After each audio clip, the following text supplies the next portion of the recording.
Erste Stoffe David Wroblewskis sind sehr oft autobiografisch. Wie viel von Ihnen selbst steckt in diesem Roman? First novels are often autobiographical. How much of you is in this novel? That's a very difficult question to answer honestly, because I'm not sure I can see the entirety of what's in here that comes from me and what was invented along the way. I do know a couple of things. I grew up around a lot of dogs. My parents raised dogs when I was a kid, and I think I had a very unique childhood, working around the kennel, working with pups, being surrounded by dogs all the time. So that's certainly one element that's in here, that's autobiographical, and the other is the place itself, the farm that's portrayed in this book, which I think of as a character of its own in the story, is the farm that I grew up on. A 90-acre farm, really set in the middle of nowhere. And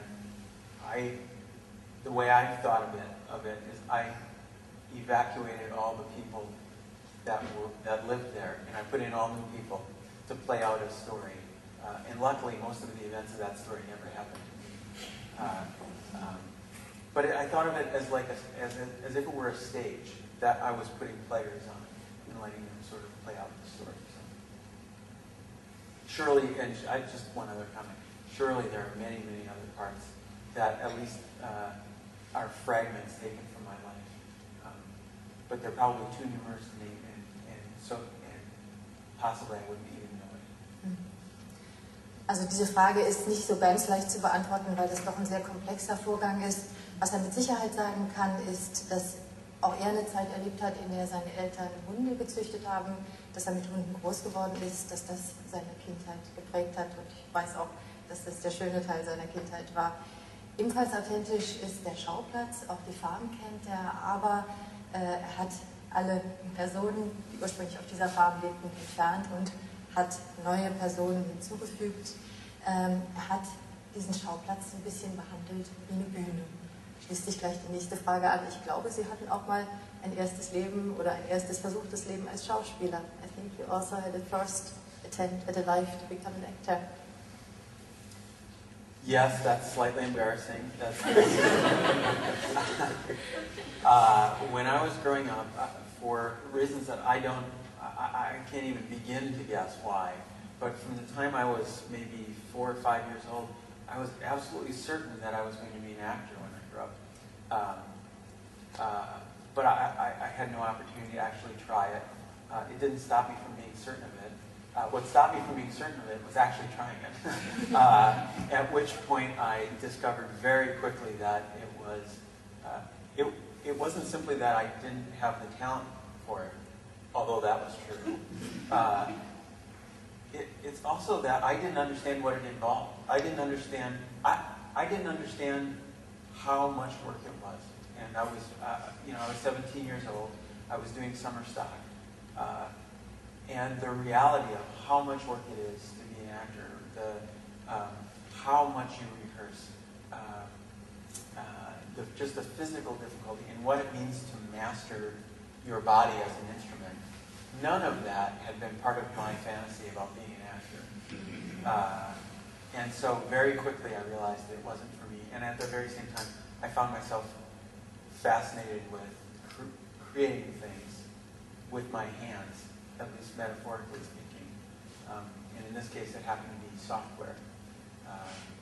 And I discovered what joy it was to work in that world. And so at the same time something was being taken away, this other thing came in.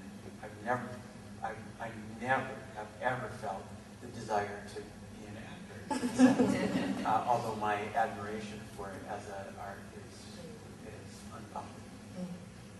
Also es fällt unter das Kapitel Jugendsünde. Er hat sich das erträumt, aber er hat sehr schnell gemerkt, wie viel Arbeit es tatsächlich bedeutet, wenn man Schauspieler werden will. Wie viel man lernen muss, wie viel man proben muss, wie hart man auch körperlich trainieren muss, um das zu schaffen. Er hat sich von dem Traum verabschiedet, als er 17 war. Es ist was Neues in sein Leben getreten.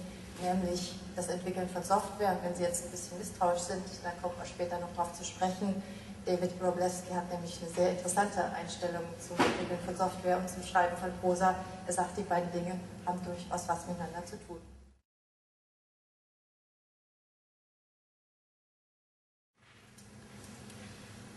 I'm going to read just one short page from the very beginning of the book, which is a description of how the land that the Sawtelle farm is eventually settled on, how it came into the family. It's really just the first page of the first proper chapter.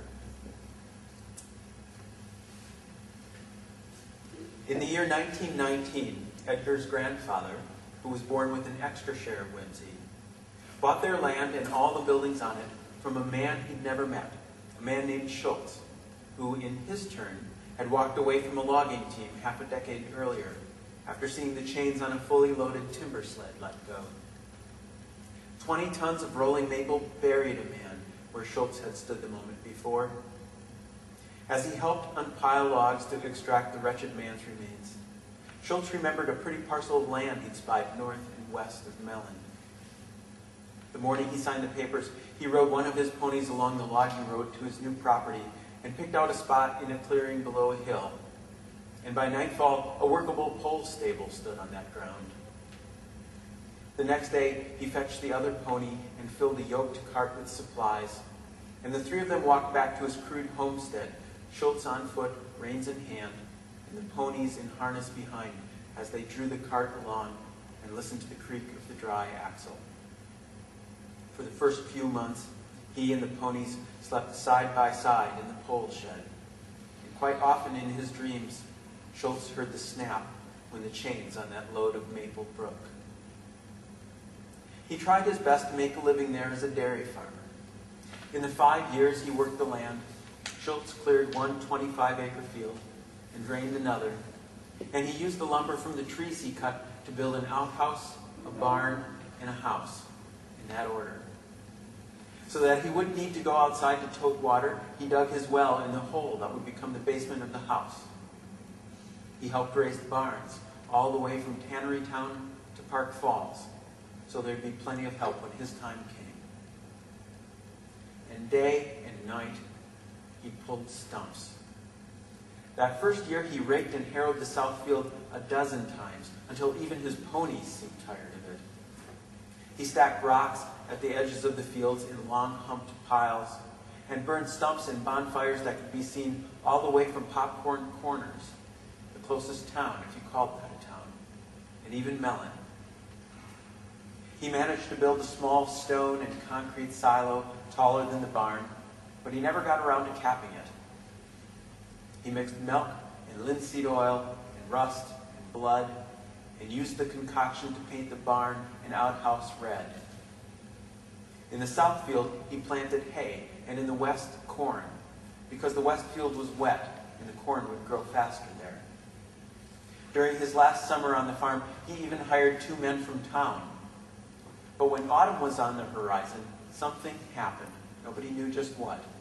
And he took a meager early harvest, auctioned off his livestock and farm implements, and moved away, all in the space of a few weeks. At the time, John Sawtelle was traveling up north with no thought or intention of buying a farm. In fact, he'd put his fishing tackle into the kissel and told Mary, his wife, he was delivering a puppy to a man he'd met on his last trip, which was true as far as it went. What he didn't mention was that he carried a spare collar in his pocket.